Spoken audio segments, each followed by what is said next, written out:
Hi there, I'm Jen Cassetta, your Chief Badassery Officer. If you're feeling drained, hesitant, stuck in self-doubt, or you just have a case of the vlogs, the Art of Badassery podcast is here to help you unleash your mojo once and for all. We'll provide you with tips, techniques, and real-life examples of how you can kick ass in all areas of your life. You'll learn how to flex your mental muscles, rise above fears, and turn setbacks into superpowers. So let's enter the dojo and let's get to work.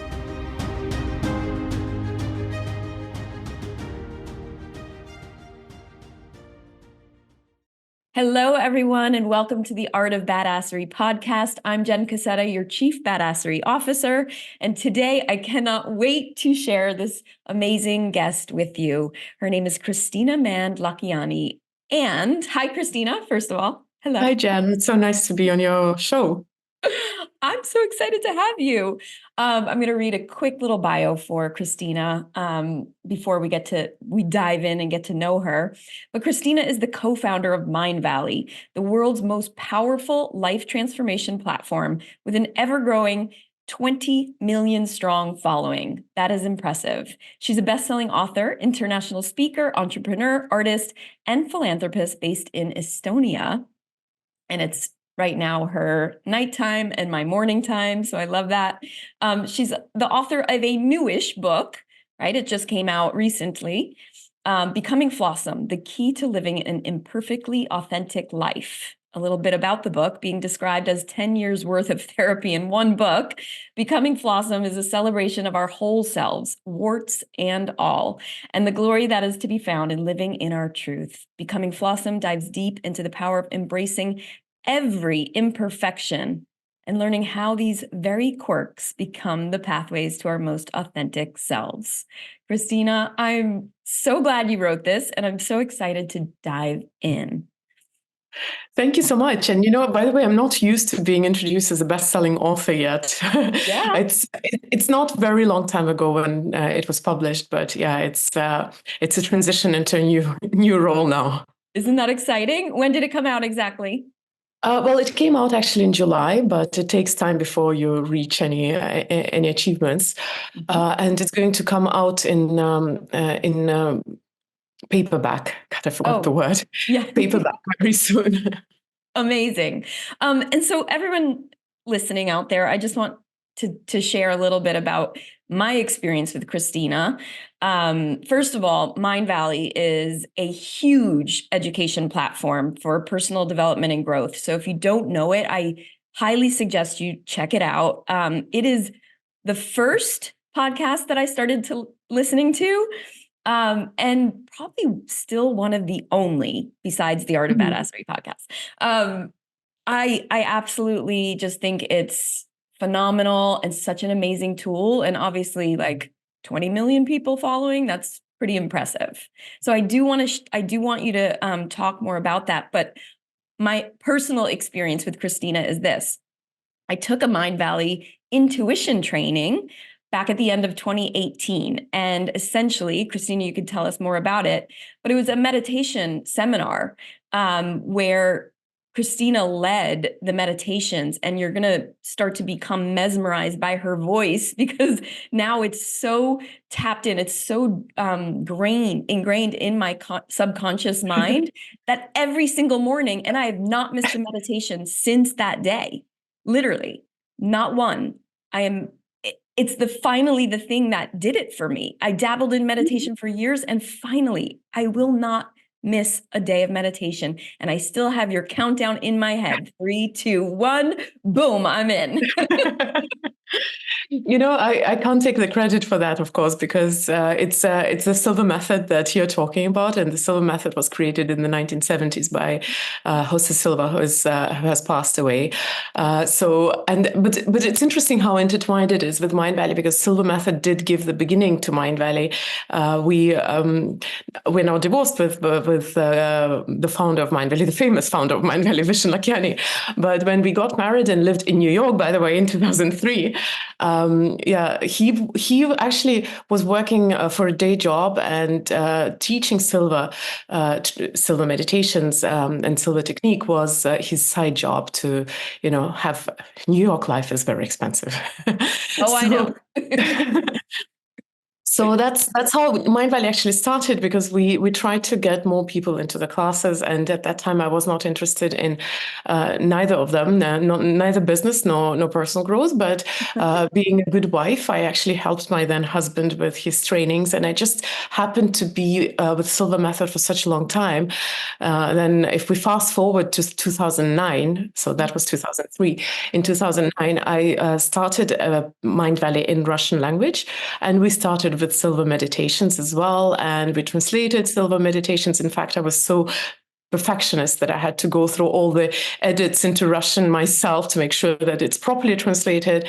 And I just kind of got sucked into it. But believe it or not, I'm not officially a Silva instructor, but I can probably teach it better than most of the Silva instructors because I've been with this method for such a long time.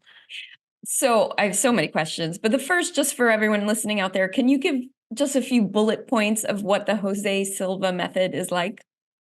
Yeah, it's actually interesting. The specificity of this method lies in the fact that it was created in the 1970s, and the way Jose stumbled upon it was because he was trying to help his kids to study. So he was working on homework with them, and then he noticed that when they were getting drowsy and dozing off already, in the evening before school, that his daughter actually was answering his questions while he was forming them in his mind. So he was very curious about hypnosis, about ESP. But of course, in the 1970s, he couldn't go out and teach people ESP or intuition. It's not 2024 where it's okay, where anyone can say that they meditate and do whatnot. But in those days, people would look at you like you were crazy. Yeah. So he came up with a method which was disguising behind very practical things such as headache control or sleep control, memory improvement. And it's interesting because he had like this 4-day training in the old days where the first 2 days were dedicated to very practical things. And he explained literally you relax. It's always been to a degree scientific, the relaxed state of mind, your brain waves slow down to alpha rhythm and so on, and you become more open to all sorts of suggestions, and your memory becomes better, and all your skills become better. Yeah. So. But then the last 2 days were dedicated to ESP and intuition. And Jose himself said that the idea of his method was to train intuition. And that was always the end goal, and everything else was just to lure people into it.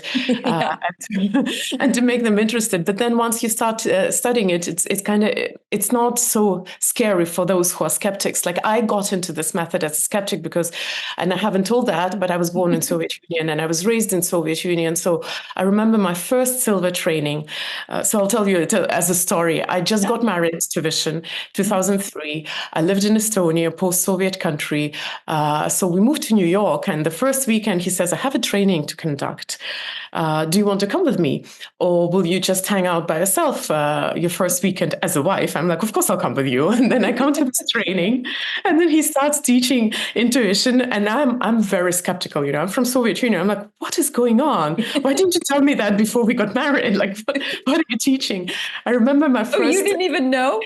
No, I remember my first exercise it wasn't telepathy, but it was, when you try to read the object, and I just couldn't concentrate. I was laughing and giggling, and I thought that the world has gone mad. Yeah. But for example, so what she's saying is you actually like take a rock or some object and you have to transport yourself inside of it, right? Yeah. And tell what you can see about it. Yeah. So I thought that the world has gone bad, crazy, and my now husband is a little strange.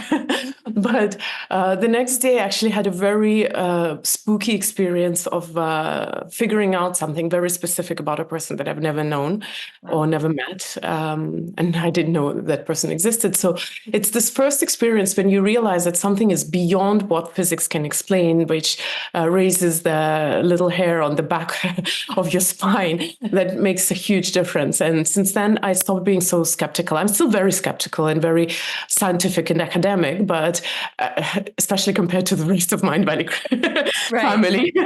But I'm very open to the idea that we don't know everything and we can't explain everything, because I had experienced it, not for show, not to prove anything to anyone, but just because it happened. And it happened during my first weekend in New York, married to Vision, doing my first Silva training and wondering what is going on. Wow. So were you hooked after that? You're like, let me do more? Not specifically. I had a different career path because I studied to be a diplomat. That was my idea, and I was still thinking of UN. I studied international politics after that, after we had started Mindvalley, because I really wanted to do something else. I kind of got dragged into Mindvalley very gradually and very slowly, and it's so strange because now when I imagine what I could have been, a diplomat or a ambassador of Estonia to London, which is probably the top position, except being ambassador to US, I am not jealous of that lifestyle, not at all. Oh, good. So no regrets. No.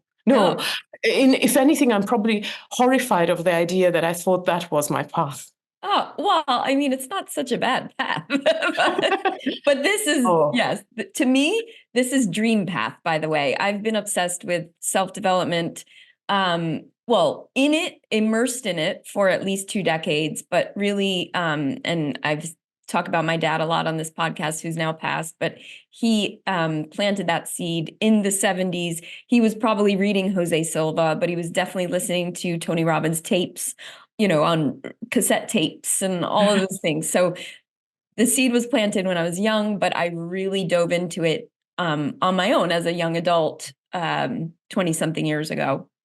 So to hear, how you started Mindvalley, can you share a little bit more about that? What's that like to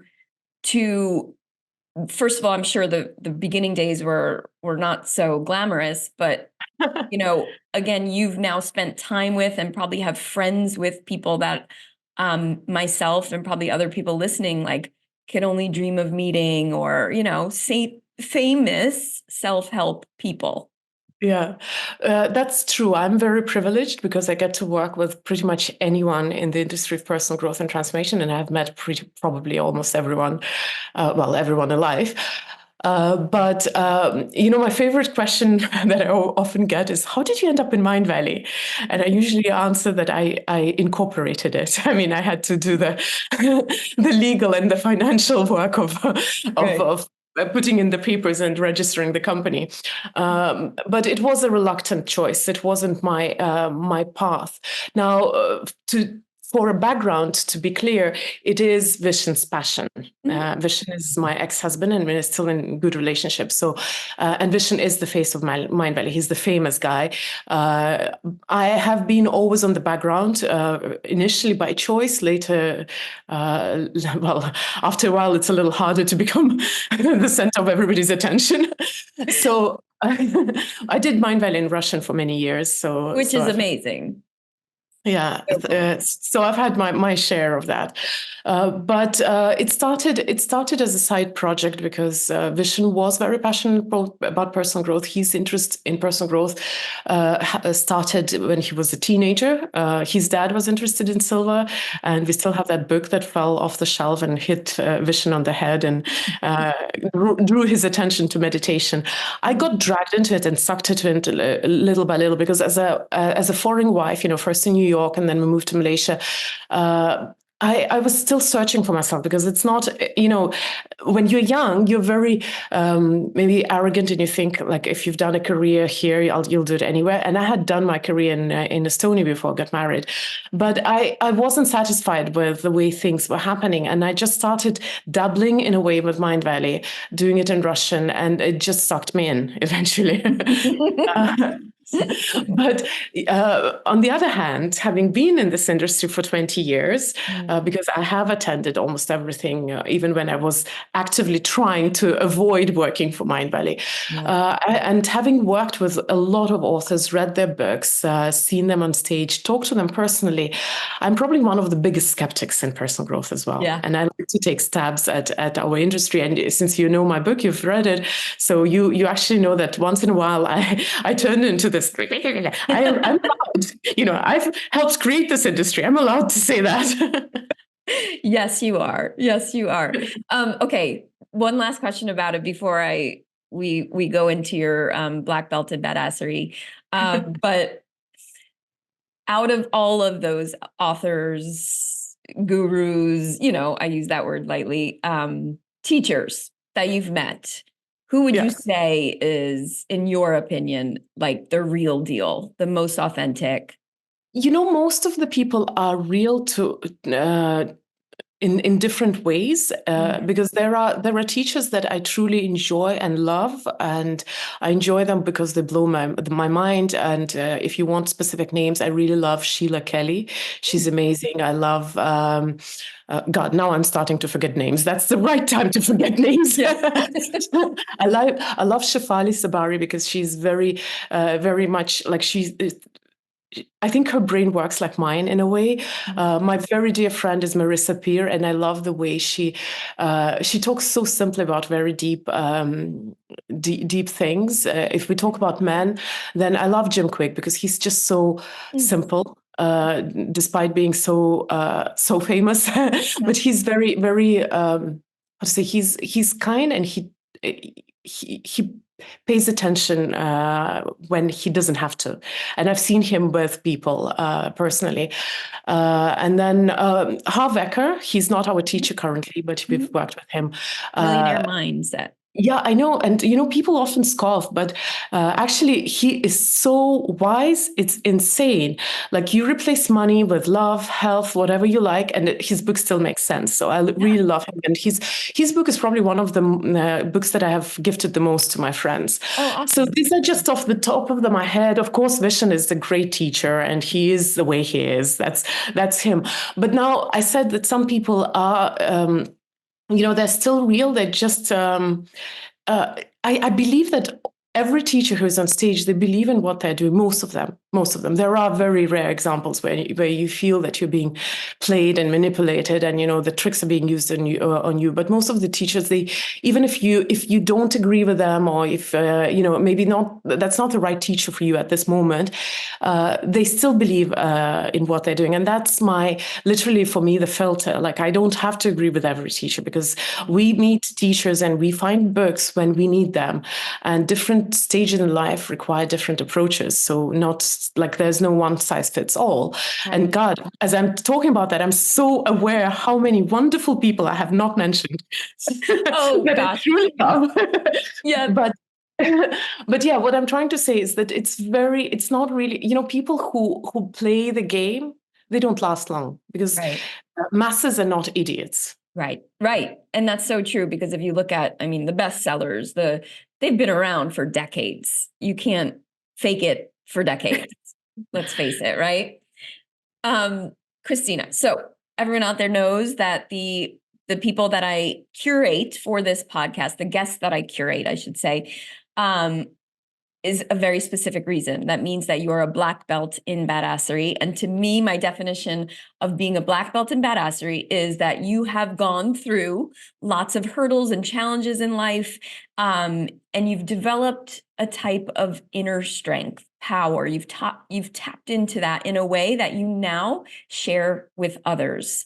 So as a speaker, as an author, you are now sharing that with us. And I truly just want to acknowledge you for that, and commend you for that, because I know it takes a lot of guts. I know getting out on a stage is scary, and it's some people's worst fear, right? So can you share a bit about kind of some of what you would consider the biggest challenges for you that you've had to overcome in this journey, right? Whether it be when you were younger or a young adult, but what were some of the major challenges that you've had to overcome? I'm sorry, and I hope you don't mind that I will somewhat evade the answer, and you'll find out now why. Okay. Because as a speaker and as a teacher, I actually don't find it very hard to talk about my past and my what I have accomplished, whether it's like good or bad, but what I have done in my life. In fact, every time when I think it's in entertainment industry, there's this idea that you can have two different personas. And although people do say that I'm in real life pretty much the same as on stage, but it is still a little bit different persona because I am a little bit more introverted and private than what I have to be on stage. On stage, you have to you have to show a little bit more of yourself than maybe what you are willing to do. So that when I put on that hat of, okay, now I'm the co-founder of Mindvalley, I'm the best-selling author of the book, and I'm sharing something, it's very easy because it's a journey that has maybe come to some logical point, and I've made my conclusions and my lessons, and I understand the meaning of what happened. And this is not the hard thing to share. What I want to share, which is probably and where I'm evading the question, is that, hurdles and difficulties in life is not something that you get rid of once and for all. And personal growth is not a diploma in university. Now you've finished it and now you're professional badass, black belt badass. Because I think my hardest moments are actually still happening all the time. And that's the weird thing, is that no matter how well trained you are, life always throws something at you, and you always have to find new strength over and over again.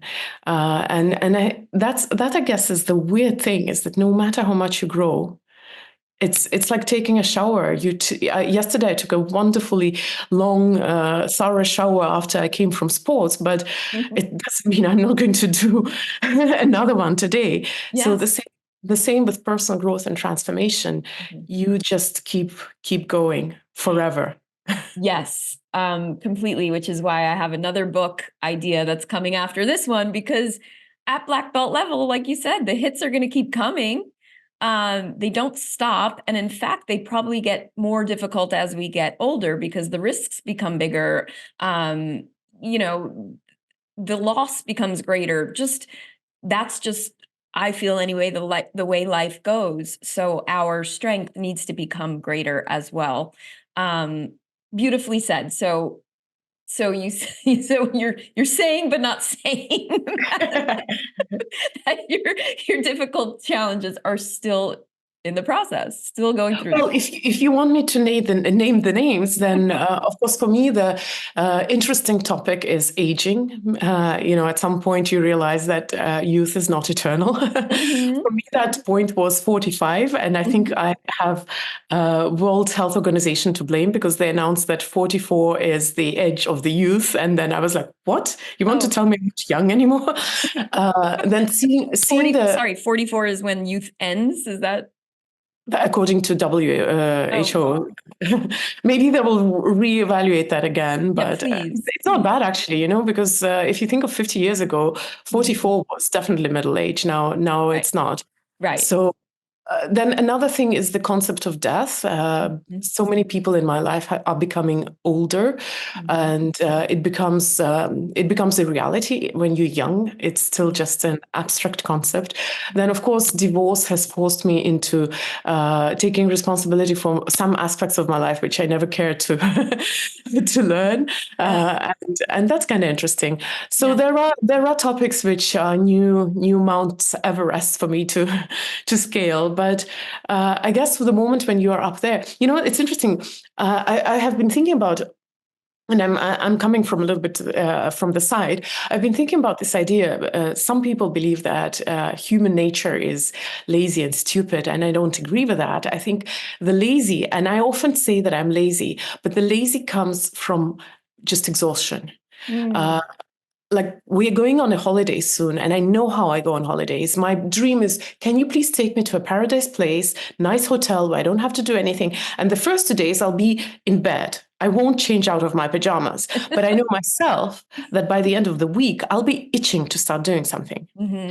So I believe that as exhausted as we sometimes get with life, the reality is that the moment you have enough rest, you suddenly remember your true human nature, and true human nature is to just keep moving. Yeah. Keep one foot in front of the other. I love that. Gosh, I have so many things that I wanted to share too.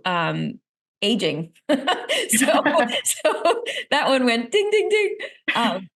For me, I started to notice things too around that 45, because it was in the middle of the pandemic for me. And I was like, why is my skin different all of a sudden? Like my skin on just my thighs for some reason just completely changed. And I was like, at first I thought it was just a temporary thing. I could just like slough it off, like, and it would like regrow new shiny skin. And then I was like, oh, something's going on. But right now I'm 47. So I'm, in this time, I feel, where there are lots of changes happening in our body, but also in our mind. And I've noticed a lot of women in this age range, right? Much bigger than just 45 to 47, but on the front end and the back end, that are going through not just these body changes, but more so life changes. And they are experiencing things like divorce and career changes, like completely going on a different career path. And I'm observing this in friends and people I know and just people I follow on social media with curiosity. And also I'm so impressed by women. I'm just like, think we're so cool. Obviously, all people do this too, but really, I feel like it's this age where women are starting to kind of have their second act in life. Would you say that you're experiencing that as well? So I don't want to compare myself to other women because I haven't explored this topic enough to be able to make any generalizations. But what I feel is that we have to talk about the looks, honestly. And sometimes the fact that we dive into a different career path or into learning to become independent after a divorce or something like that, very often it's evading the very obvious elephant in the room that our contemporary society is very unkind, unforgiving to aging women. And I know it very well because when I was in my 20s, I was 10 kilos lighter. And by the way, I'm in a very good shape right now, but I was 10 kilos lighter. And yes, kickboxing, true. It's a really good workout, by the way. But I was younger. I was slimmer. I was much more audacious about how I looked and everything.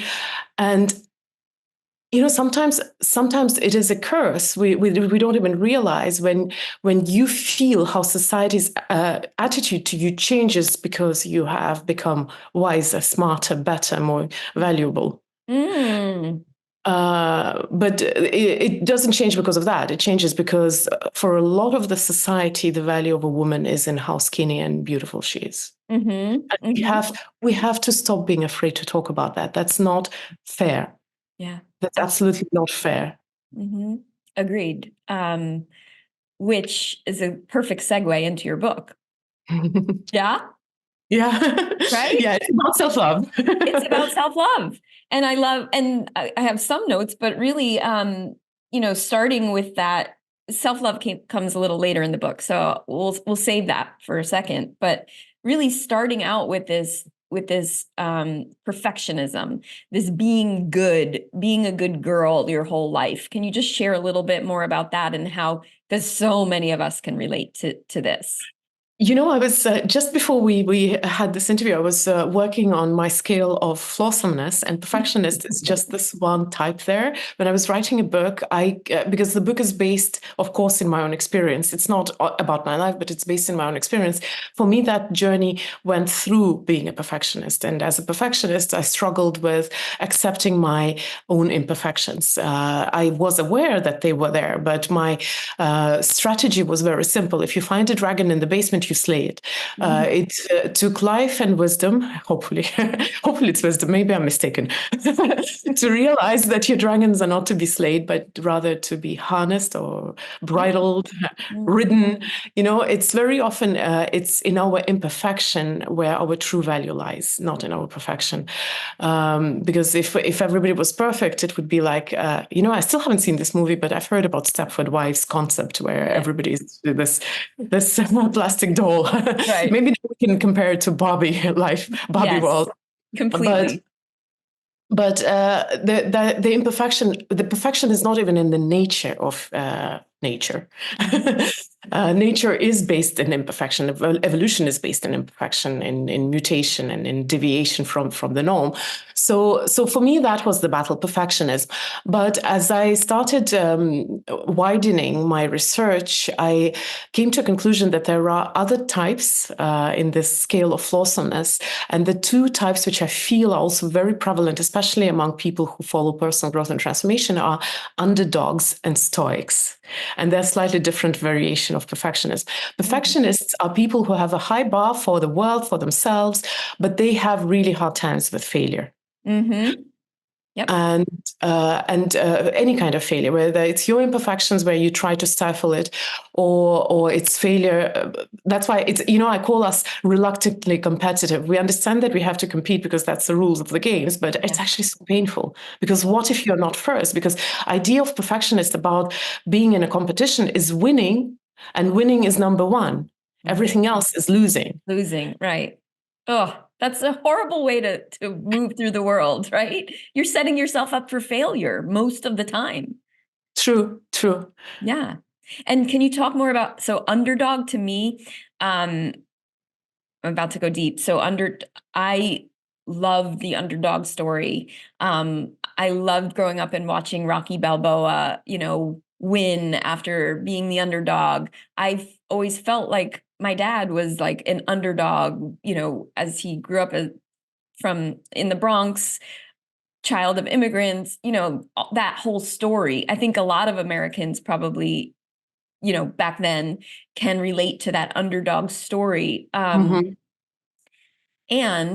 I sometimes wonder, and this is a recent revelation for me, is, do I relate to it too much?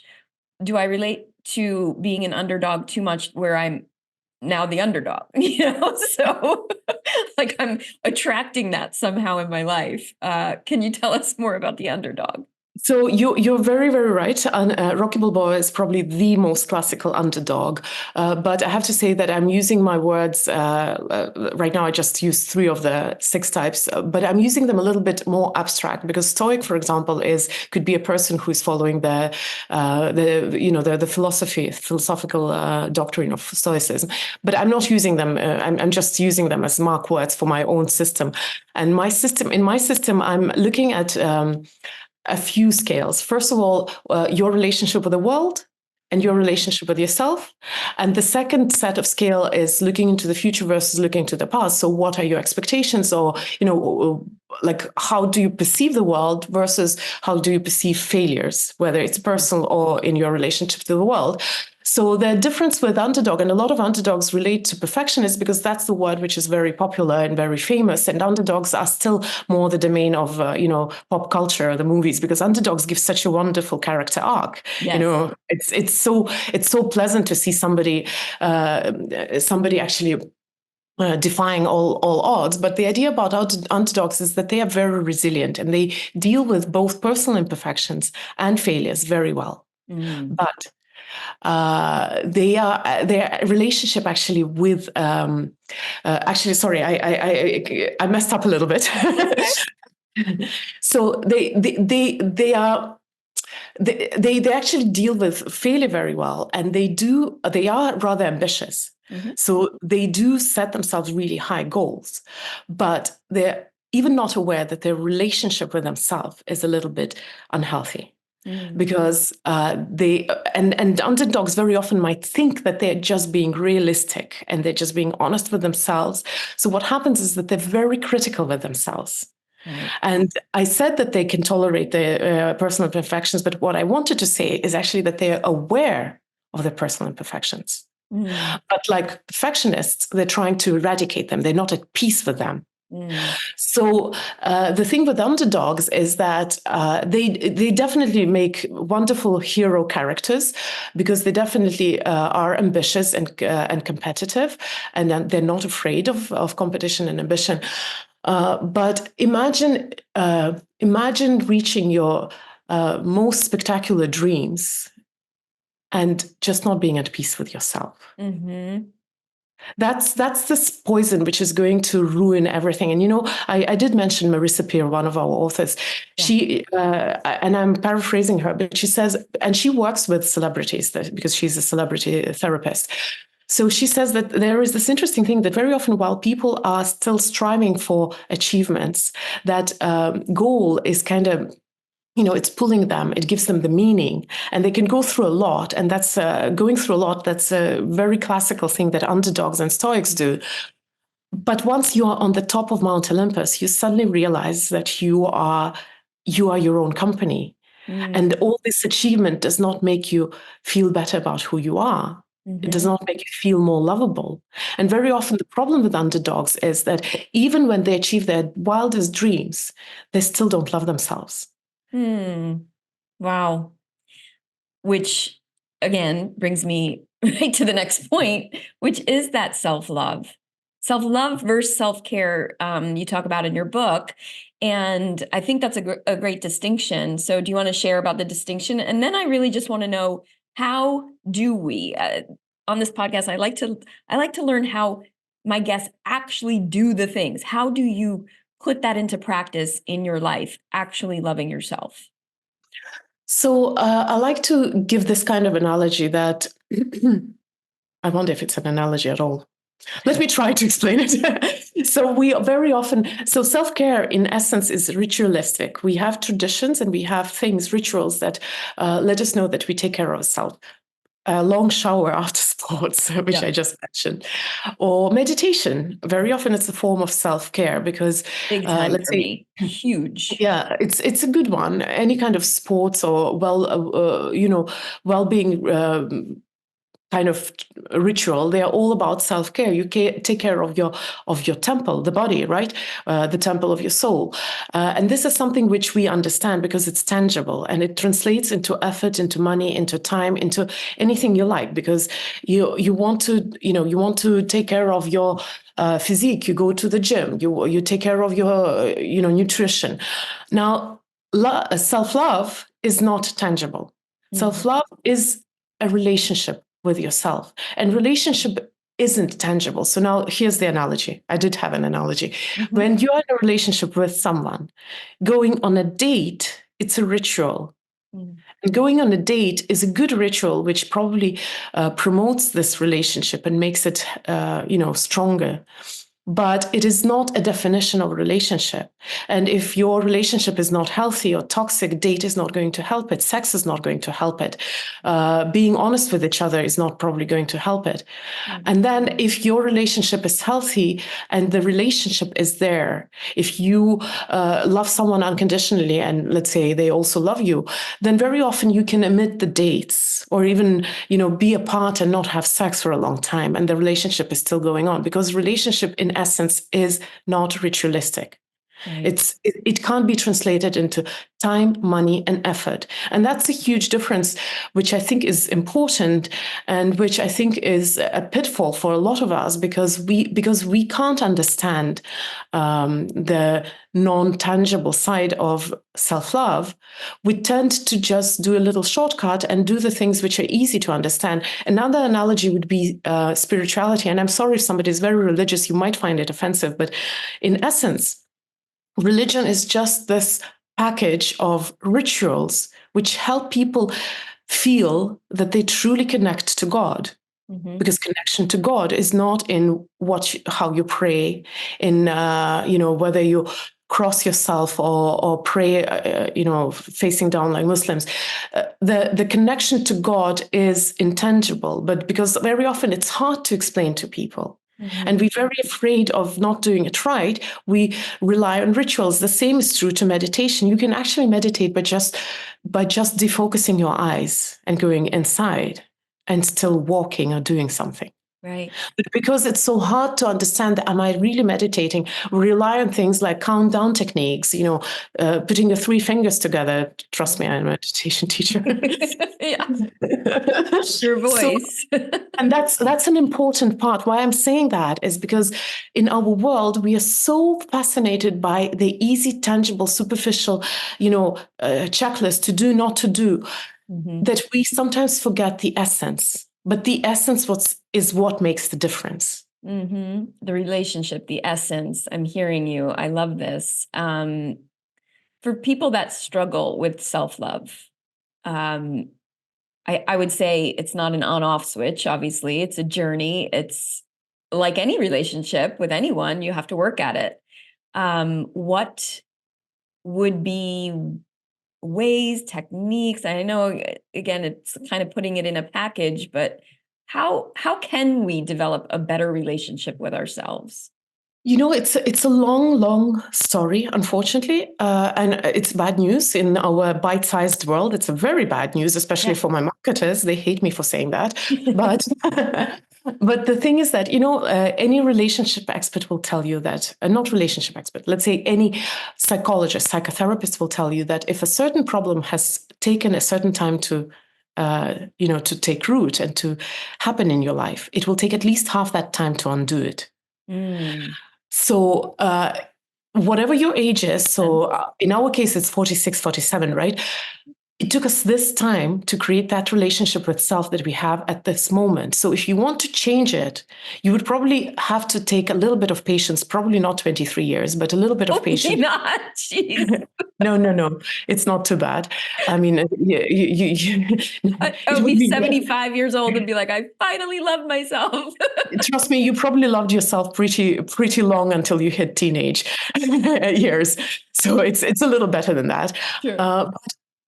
To answer the question a little bit more practically, I would like to say that not most of us are not even aware that we are in a bad relationship or in a toxic relationship with ourselves. And I don't like the word, I don't like throwing the word toxic lightly, but imagine it as any kind of relationship that we take for granted. For a lot of people, it's husband and wife. We take them for granted. We don't even analyze, is it a healthy relationship or not? For some people, it's children or parents or friends. And very often when we take a relationship for granted, its natural course of change is deterioration. Because we ignore, it's like if you take your health for granted, it's quite likely going to deteriorate. So the first step is actually to try to assess, so in what kind of relationship are you with yourself? And here are a few pitfalls. First of all, we are not very used to hearing ourselves or being with ourselves. In our industry, we hear a lot, don't be in your head, be in your body. Head is a bad neighborhood. But it's in the head where the cognitive processes happen. And you need some cognitive processes to start noticing what's going on. So we are not used to even asking ourselves questions. And another thing is that we are not used to prioritizing our relationship with ourselves. I know it, I have it. My child is actually very easy, but as a mother of a teenager and a business owner, I can relate. We very often say, I don't have time for that fluffy stuff because, for example, my business is going through a crisis or my teenager is not listening to me. I have more important problems in my life, so I don't have time for my well-being. The very important correlation that we don't see here is that your relationship with the world is a reflection of your relationship with yourself. And very few people remember when you started your business and you were actually starry-eyed startup entrepreneur, nothing was a problem for you. Everything was just an interesting challenge to crack. Later, when you get jaded and tired and exhausted and burned out, you start seeing that, your business is a problem and you don't have time for your well-being without realizing that, no, in reality, you have a problem. And that reflects into your business. And I know it not just from hearsay. If you remember, I said I was doing Mindvalley in Russian. Of course, this business is closed because of the war, but I had done it since 2009. And in 2014, Russia attacked Ukraine for the first time. We don't remember that anymore, but it took a piece of it, Crimea. And that was when I had full-on business in Russia. 70% of my market was in Russia, 30% was in Ukraine and Kazakhstan. So 80% of my business was at war. And there was a massive economic crisis happening. Yeah. There was inflation so bad that it's like the numbers were crazy. And I thought my business was going to go bankrupt. Mm-hmm. And it just coincided at the same time I had a really bad relationship with my business partner. Mm. I was unhappy. I was waking up every morning thinking, as an entrepreneur, I have to shove it, where, and and be a stoic, actually show up and do it for the sake of somebody. It was such a beautiful story. I tolerated my business partner because I thought that was my holy responsibility. Now, it's a little, confusing maybe storyline, but at some point I realized that I can't go on like this, and I broke up with my business partner. And the next morning, I felt like I had wings behind my back. I actually felt that all these stories were just fear speaking.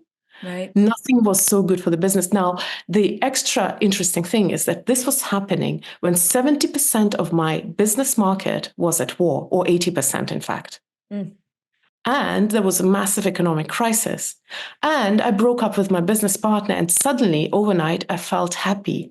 Right. And my business not only survived, in 2 years, I did better and more than before that. And right now, when Russia is at war, full-on war with Ukraine, and we can't sell to Russia, it was 80% of my market at some point. We lost it 2 years ago. But the business is doing better than when I was suffering. Wow. Yes. We are selling in Russian language abroad, not to Russia, but abroad. So it is there, and it's doing better than before all of those hurdles, because I'm at peace with myself. Yeah, that's the bottom line. That's the through line here. When we become at peace with ourselves, everything else in our lives seems to flow a little bit better. Would you agree with that? In your case, flourish. Right? Not only that, but it also, my interest in self-love started from me teaching happiness. And I understood one very, very simple thing. You cannot be happy if you are not at peace with yourself. Right. Amazing.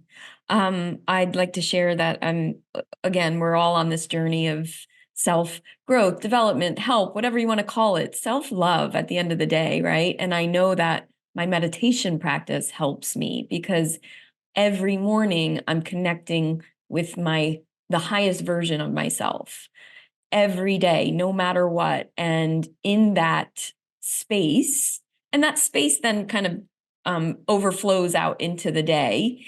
That's where I get to connect and really have that relationship, that observance, awareness, if you will. So I feel like I'm a little bit of Jose Silva, where I'm like inviting people into my groups or on this podcast to talk about badassery. But at the end of the day, I'm always selling meditation.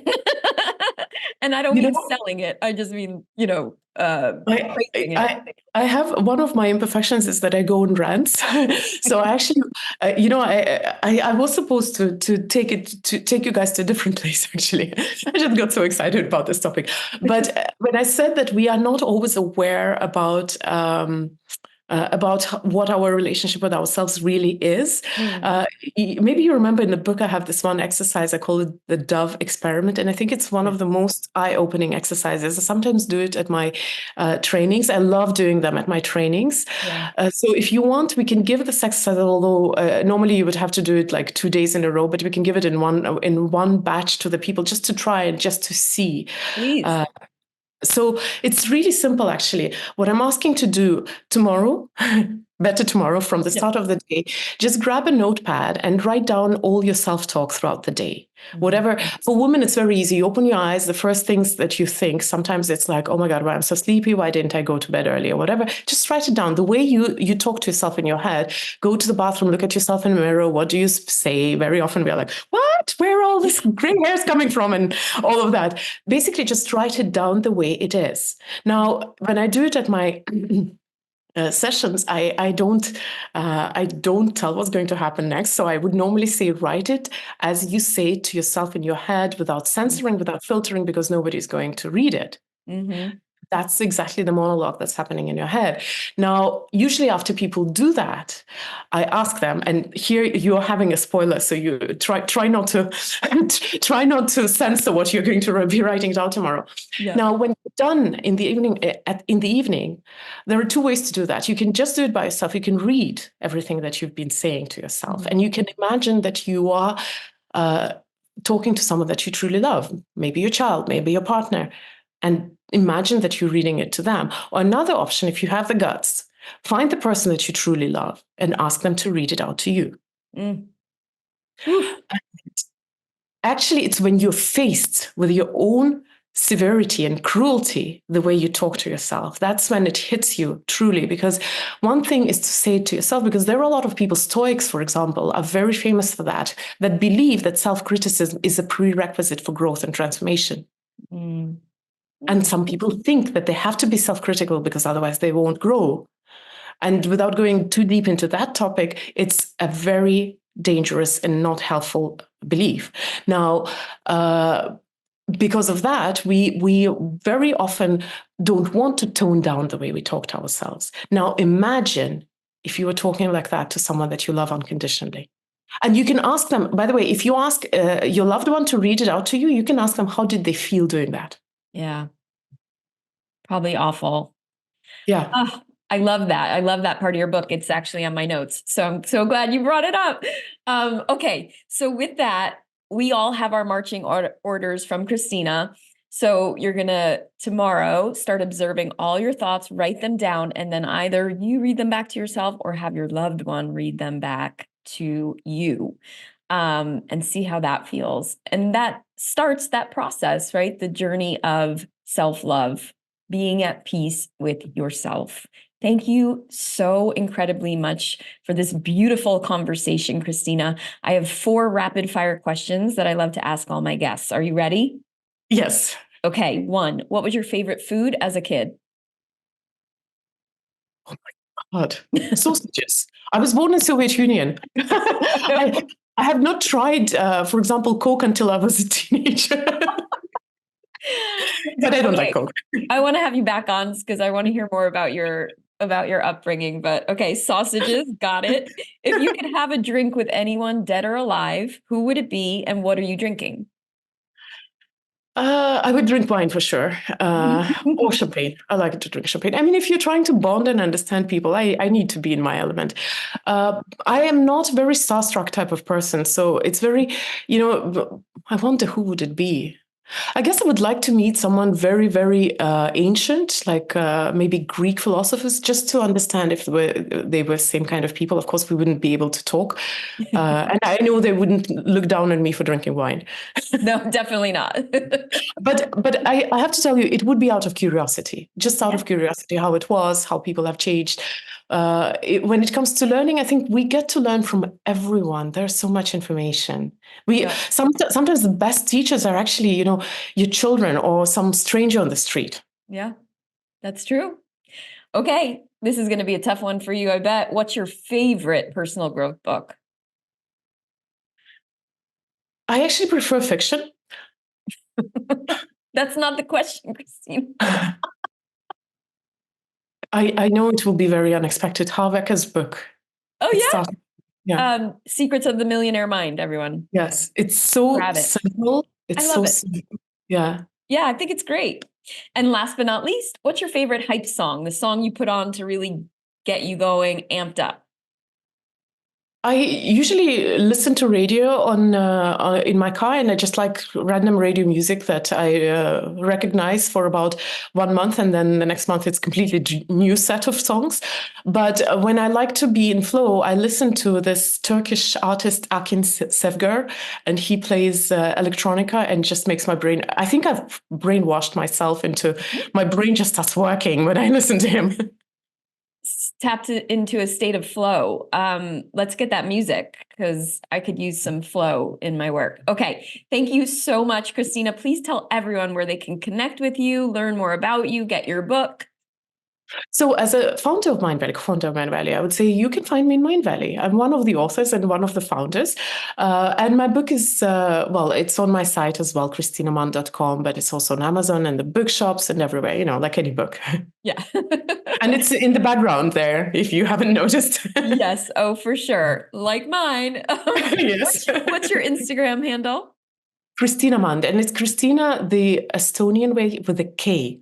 Mm-hmm. Kristina. M-A-N-D. Yeah. M-A-N-D. Got it. Amazing, Kristina. Thank you so much for this, like I said, beautiful conversation. I hope everyone out there is going to take on that challenge that we have tomorrow, and let us know. Let us know how it worked for you. So jump on Instagram and send us messages.